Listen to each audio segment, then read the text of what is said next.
Estamos en la última clase magistral de la asignatura de Sociología del grado de Ciencias Políticas y de la Administración. El título de esta clase magistral es el siguiente: el debate teórico en torno al tercer sector. Primer interrogante: ¿qué es el tercer sector? La modernidad, que tiene su origen en las revoluciones políticas del siglo XVIII y XIX, en las revoluciones económicas cuya plasmación es la revolución industrial, en las revoluciones culturales que se nos producen a lo largo de estas dos últimas centurias, nos han consagrado dos grandes actores: el Estado y el mercado. Son los dos grandes actores de la modernidad. Pero hace ya algún tiempo que entramos en una nueva fase: la sociedad del conocimiento, la sociedad posmoderna, la sociedad de las nuevas tecnologías de la comunicación y de la información, las sociedades posindustriales, poscapitalistas. Pues bien, en estos nuevos escenarios ha emergido un nuevo actor, y ese actor es el tercer sector. Lo podríamos definir por lo que no es, y no es ni Estado ni mercado, pero demos un paso más. Con el nombre tercer sector aludimos a todo aquel gran conjunto de organizaciones, a aquella galaxia organizativa compuesta por fundaciones, organizaciones non-profit, organizaciones de voluntariado, asociaciones familiares, cuya finalidad es intrínsecamente social y que se mueven no por afán de lucro. Aún más, pueden tener beneficios, pero los reinvierten dentro del propio servicio. Pues eso es el tercer sector, esa nueva galaxia organizativa que se está convirtiendo en un importante actor en las sociedades más avanzadas. Vayamos aún más y profundicemos en este interrogante: ¿qué es el tercer sector?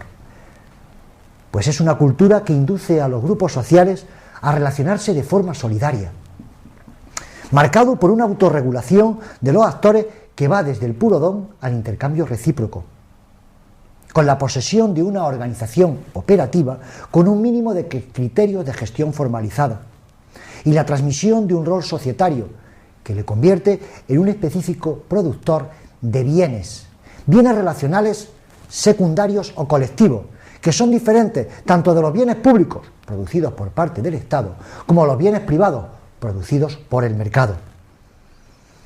¿En qué se diferencian las organizaciones de tercer sector? Dicho en otros términos, ¿cuál es el carácter específico del non-profit? ¿Qué es lo que lo separa al tercer sector del mercado y del Estado y sus organizaciones? Pues en un primer lugar, la ausencia de fines de lucro, la no redistribución de beneficios, finalidades sociales. Una organización de tercer sector es una organización, insisto, sin ánimo de lucro. ¿Puede tener beneficios? Sí, pero los reinvierte en la mejora del propio servicio. No se distribuyen como dividendos entre los distintos participantes en esa organización.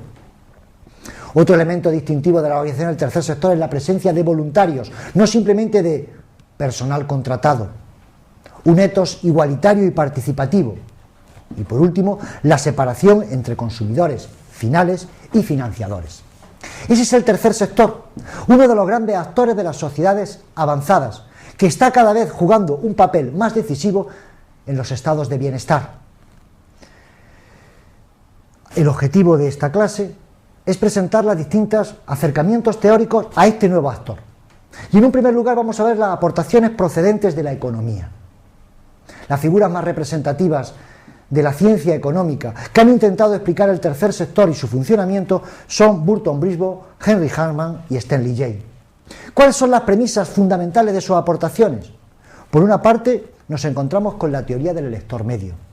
Dicho en otros términos, en las sociedades avanzadas no nos encontramos ante un público homogéneo, que es lo que nos ocurría hace algunas décadas, donde el Estado producía una serie de servicios para satisfacer a un público de carácter homogéneo.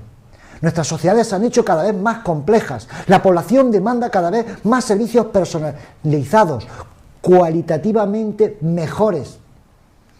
El tercer sector nace para atender esas necesidades. Por lo tanto, nos encontramos en las sociedades avanzadas con una serie de demandas insatisfechas en las cuales el Estado ha fracasado para satisfacerlas.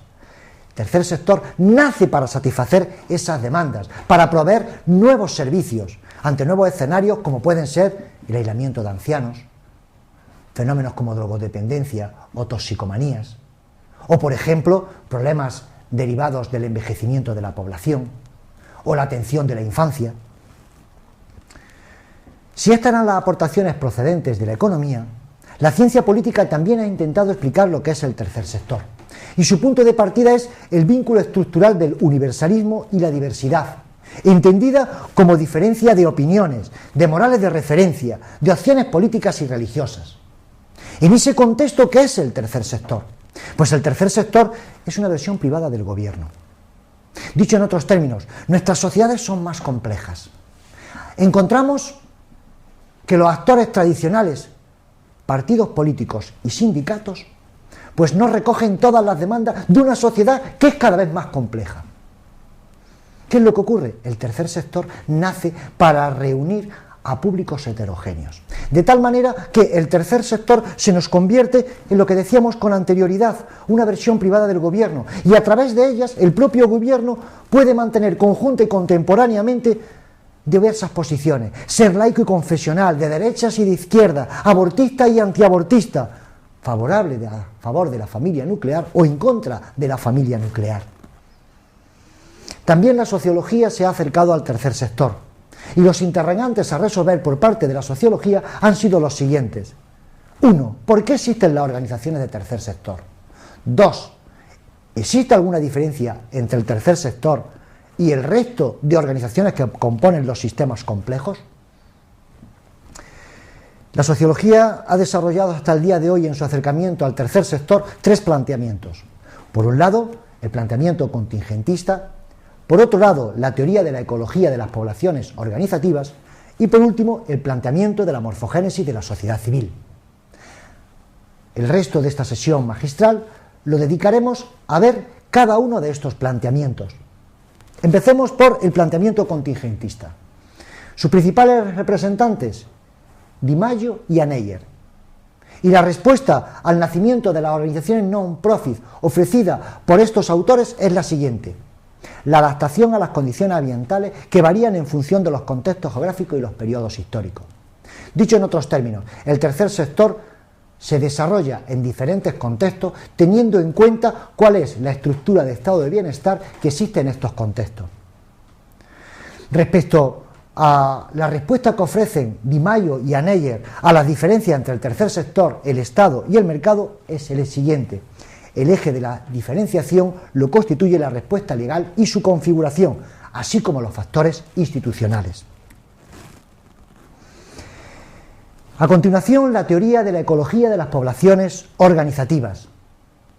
Figura representativa de este planteamiento, Seibel. ¿Y qué nos dice Seibel? Punto de partida.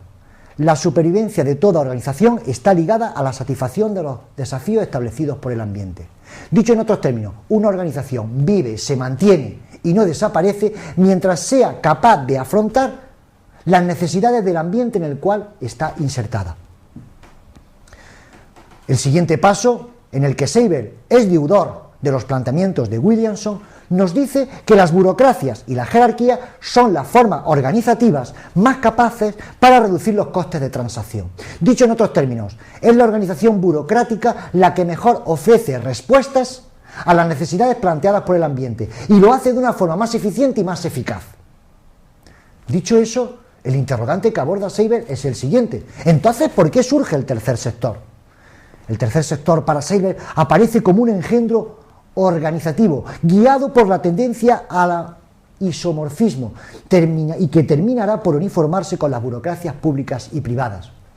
Dicho en otros términos, el tercer sector ni es eficiente ni es eficaz, pero surge porque la gente lo quiere, la gente se siente muy identificada con una organización de voluntariado que está atendiendo una necesidad, la gente se siente muy identificada con una asociación familiar que está atendiendo pues los problemas y las necesidades de la infancia. ¿Lo hacen de forma eficiente y eficaz? No, pero son organizaciones queridas. Por eso, según Seibel, son engendros organizativos, porque la eficacia y la eficiencia solamente se produce a través de las organizaciones burocráticas. Y por último, nos encontramos el planteamiento de la morfogénesis de la sociedad civil.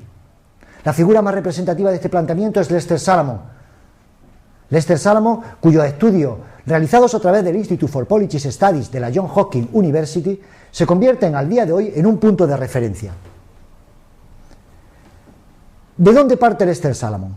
Lester Salomon considera que el libre asociarse de los ciudadanos es el mecanismo preferido para la producción de bienes de carácter colectivo. Como podemos observar, nos encontramos ante una versión americana del principio de subsidiariedad. Dicho en otros términos, el Estado solamente intervendrá cuando los ciudadanos en su libre asociarse no son capaces de satisfacer las necesidades de un determinado colectivo. Por lo tanto, para Seiber, la intervención pública tiene que ser de segunda instancia, corregir los errores derivados de los fracasos voluntarios. Hecho este marco, que insisto, es una versión actualizada del principio de subsidiariedad, que a su vez está muy influida por los planteamientos de Alexis de Tocqueville, Salomon aborda los motivos del fracaso de las organizaciones de voluntarias. Y los motivos que aporta son los siguientes. 1, la insuficiencia de recursos. 2, el particularismo. Dicho en otros términos, el ser organizaciones muy cerradas. 3, el paternalismo, el verlas siempre con buenos ojos porque están haciendo el bien, pero es que el bien hay que hacerlo bien. La falta de profesionalidad. Esos son los motivos de la insuficiencia de las organizaciones de tercer sector. Y hecho esto, Salomon da un paso más. ¿Qué papel es el que tendría que desempeñar el Estado con respecto al tercer sector? Pues en primer lugar, garantizar un flujo adecuado y seguro de recursos. Recursos que serán asignados siempre que se lleve a cabo una digamos, evaluación rigurosa. En un segundo lugar, establecer prioridades a partir de un proceso democrático. Excluir el paternalismo mediante la conversión del acceso a los servicios en un derecho y no en un privilegio. Y por último, mejorar la asistencia a través del establecimiento de mecanismos de control. Y hemos terminado esta sesión magistral, una sesión cuyo objetivo ha sido presentar el gran actor o uno de los grandes actores de las sociedades complejas, el tercer sector, esa amplia galaxia organizativa que incluye organizaciones sin ánimo de lucro con finalidades sociales. Un nuevo actor al que se han acercado para arrojar luz la ciencia política, la economía y la sociología, intentando responder dos interrogantes: ¿por qué surge el tercer sector y en qué son diferentes las organizaciones de tercer sector respecto al Estado y al mercado?